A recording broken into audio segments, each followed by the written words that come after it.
Praise the Lord. Good morning. మన ప్రభువును రక్షకుడైన యేసుక్రీస్తు పరిశుద్ధమైన ఘనమైన నామంలో యేసుతో అనుదినము అనే యొక్క చిన్న పరిచర్య ద్వారా దేవుని యొక్క శ్రేష్టమైన పరిశుద్ధమైన వాక్యాన్ని వింటున్న మీ అందరికీ నా హృదయపూర్వక వందనములు. నా ప్రియ సహోదరి సహోదరుని చిన్న ప్రార్థన చేసుకుందాం. మహాగణుడ, సర్వోన్నతుడ, సర్వాధికారి, సర్వ సృష్టికి కారణభూతుడైన మా ప్రియ పరలోకపు తండ్రి, ఈ రోజు నాయన ప్రభా నీ వాక్యాన్ని మేము ధ్యానించుకొని చూడగా నీ వాక్యంతో మమ్మల్ని సరిచేయండి అయ్యా. మాలో ఉంటున్న ప్రతి లోపాన్ని సరిచేయండి. నీకు వందనాలయ్యా. అలాగే ఈరోజు ఎవరైతే నైనా పుట్టినరోజులు, వివాహ దినోత్సవాలు జరుపుకుంటున్నారో నీ కుమారులకు సంవత్సరమైన దయా కిరీటాలతో వారిని తృప్తిపరచండి అయ్యా. ఎవరైతే రోగులై ఉన్నారో ప్రభా, ఇప్పుడే తల మొదలుకొని అరికాల వరకు నీ రక్తాన్ని ప్రోక్షించి స్వస్థపరచు యెహోవా రాఫా నీవే స్వస్థపరచండి అయ్యా. ఎవరైతే ప్రయాణాలు చేస్తున్నారో వారి ప్రయాణంలో సుఖవంతం చేయండి అయ్యా.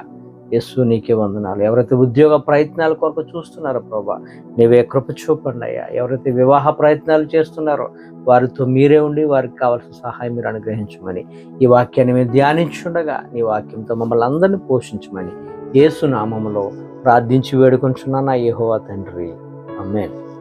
God bless you. దేవుడు ఈరోజు మనతో మాట్లాడుతున్న శ్రేష్టమైన మాట ఏంటంటే, దేవుడైన యెహోవా ఆయన సృష్టిని సృష్టించి చాలా బాగుంది, చాలా మంచిదిగా ఉందని చాలా ఆనందపడ్డాడు.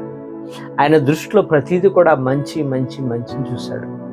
ఆయన సృజించిన సృష్టి అంతట్లో కూడా సమస్తము కూడా మంచిగా ఉందని ఆయన విశ్రమం తీసుకున్నట్లుగా మనం చూస్తాం.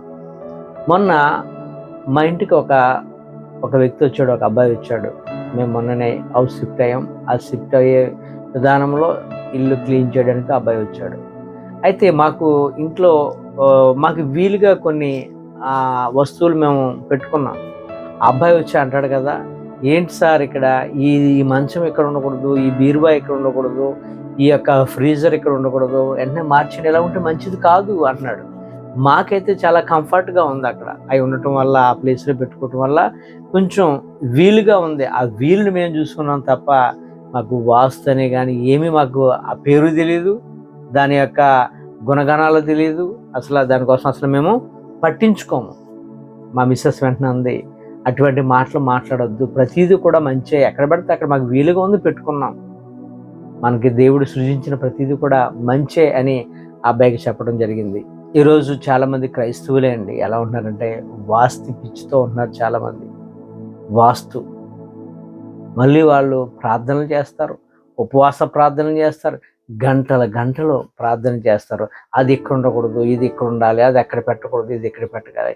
ఏంటి అది చాలా బాధాకరంగా ఉంటుంది. వాళ్ళని చూస్తుంటుంటే, వారి భక్తిని చూస్తుంటుంటే, వారు చేసే క్రియలు చూస్తుంటుంటే హృదయంలో చాలా బాధ అనిపిస్తుంది.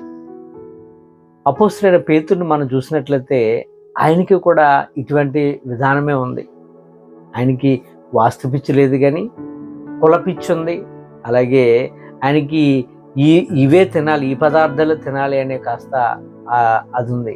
అపోస్తలుడైన పేతురు గారు అపోస్తల కార్యములలో ఈ మాటలు మనం చూడొచ్చు. 10వ అధ్యాయము 10వ వచనం నుంచి మనం చూస్తే అక్కడ కనబడుతుంది.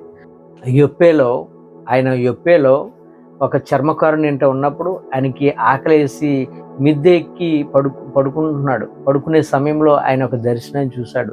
ఏంటి ఆ దర్శనం అంటే, 4 చెంగులు గల ఒక పెద్ద దుప్పటి కిందకి దిగింది. అది ఒక విధమైన పాత్ర. ఆ పాత్రలో చతుష్పద జంతువులు, పురుగులు, అలాగే సకల విధాల జంతువులు, పురుగులు, అంతేకాదు ఆకాశ పక్షులు అన్నీ కూడా అందులో ఉన్నాయి. వెంటనే దేవుని స్వరము పేతురు గారితో అంటుంది, నువ్వు వెళ్ళి వాటిని చంపుకొని తిను అని. పేతురు అంటున్నాడు, వద్దు ప్రభువా, నేను ఎప్పుడు కూడా నిషేధమైనది ఎప్పుడు కూడా నేను తినలేదు ప్రభువా, నీ ప్లీజ్ ప్రభువా అన్నట్లుగా బతుకులాడుతున్నాడు. దేవుడు అంటున్నాడు వెంటనే, నేను పవిత్రపరిచినది నిషేధమైనదిగా ఎంచొద్దని మాట్లాడారు. రెండో మారు కూడా ఇదే మాటను మరలా దేవుని యొక్క స్వరము వచ్చింది. అయినప్పటికీ కూడా ఆ మాటను కూడా కేర్ చేయలేదు పేతురు గారు. అలాగ ముమ్మారు జరిగిన తర్వాత ఆ యొక్క పాత్ర ఆకాశమునకు ఎత్తబడింది. అప్పటికి పేతురు గారికి భయంకరమైన క్యాస్ట్ పిచ్చి, కుల పిచ్చి. ఆయన ఎప్పుడు కూడా యూదుల దగ్గర తప్ప అన్యుల దగ్గరికి ససేమరి వెళ్ళేవాడు కాదు. ఆ సమయంలో కొర్నేలి అనే ఒక దైవ సేవకునికి దేవుని యొక్క దర్శనం రావటం, దేవుడు కొర్నేలికి చెప్పడం, యొప్పే అనే గ్రామంలో పేతురు అనే వ్యక్తి ఉన్నాడు, అక్కడికి వెళ్ళి ఆయన పిలిపించుకోమని చెప్పడం. ఈ వెళ్ళిన వారు కరెక్ట్గా అక్కడికి వెళ్ళి మేము పేతురు గారిని చూస్తున్నామంటే ఆయనే నేనే అని చెప్పటం. నిజానికి ఆ యొక్క దర్శనం కానీ ఆ రోజు పేతురు గారికి రాకపోయి ఉండుంటే కొర్నేలి ఇంటికి పేతురు గారు అసలు వెళ్ళేవాడే కాదు. అంత పిచ్చి, కులపిచ్చి. అంతేకాదు నిషేధమైనది అది తినకూడదు, ఇది తినకూడదని ప్రభు అంటున్నాడు, నేను పవిత్రపరిచింది నువ్వెవరు నిషేధమని చెప్పడానికని. కొంతమంది తినే వాటిల్లో కూడా అది తినకూడదు, ఇది తినకూడదు అని కొన్ని రూల్స్ పెట్టుకుంటూ ఉంటారు. ప్రార్థన చేసుకోనండి, ఏదైనా తినేచ్చండి. అది ఏదైనా నీ మనసుకు అంగీకరిస్తే, నువ్వు తినాలనుకుంటే, నీకు తినాలనిపిస్తే ప్రార్థన చేసుకొని తినేసాయి. ఎటువంటి దోషం లేదు. ప్రార్థన చేసుకోకుండా అయితే మాత్రం ఎట్టి పరిస్థితుల్లో కూడా తినొద్దు. దాన్ని నువ్వు బ్లెస్ చేసుకొని దేవుని నామంలో పెట్టి ప్రార్థన చేసుకొని ఏదైనా తినేయచ్చు, ఏం పర్వాలేదు. అందుకనే తిమోతికి అంటున్నాడు పౌలు గారు, తిమోతికి రాసిన మొదటి పత్రిక 4:4 చూస్తే, దేవుడు సృజించిన ప్రతి వస్తువు మంచిది, కృతజ్ఞతాస్తుతులు చెల్లించి పుచ్చుకుని ఎడల ఏదియు నిషేధింపదగినది కాదు. ఏలయనగా అది దేవుని వాక్యం వలన ప్రార్థన వలనను పవిత్రపరచబడుచున్నది. నువ్వు ప్రార్థన చేసుకుని వాక్యాన్ని నువ్వు హృదయంలో పెట్టుకొని తినేసే ఏమీ కాదు. అదే పౌలు భక్తుడు మరలా చెప్తున్నాడు, రోమిలికి రాసిన పత్రిక 14:20 అంటాడు, భోజనము నిమిత్తము దేవుని పనిని పాడు చేయకుడి.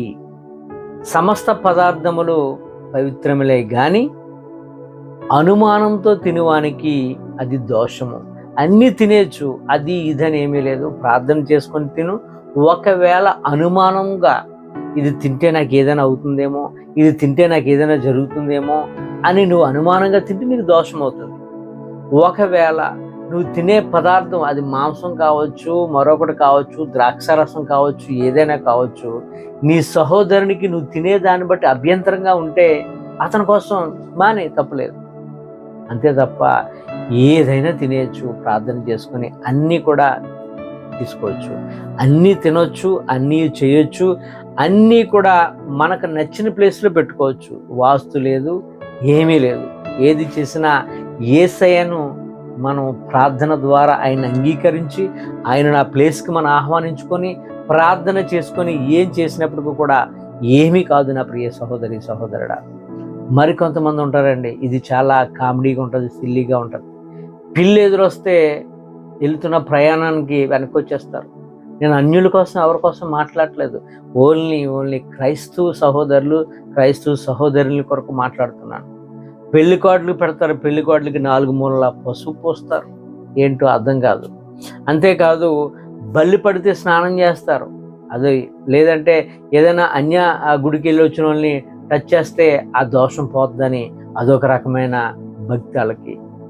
ఎవరు వీళ్ళంతా కూడా ఎవరంటే క్రైస్తవులు. అన్య సహోదరుల కొరకు మనం ఏమి కూడా మాట్లాడట్లేదు. అంతేకాదు ఎవరైనా చనిపోయినప్పుడు బరియలకి వెళ్ళి వస్తే ఖచ్చితంగా స్నానం చేస్తే కానీ ఇంట్లోకి రారు, బట్టలంటే మార్చేసుకోవాలి. ఇలా ఉన్నారు ప్రస్తుతం క్రైస్తవులు. దేవుని మహాకృపను బట్టి నేను గొప్పగా చెప్పగలను, వీటన్నిటికీ నేను పక్కా విరోధం.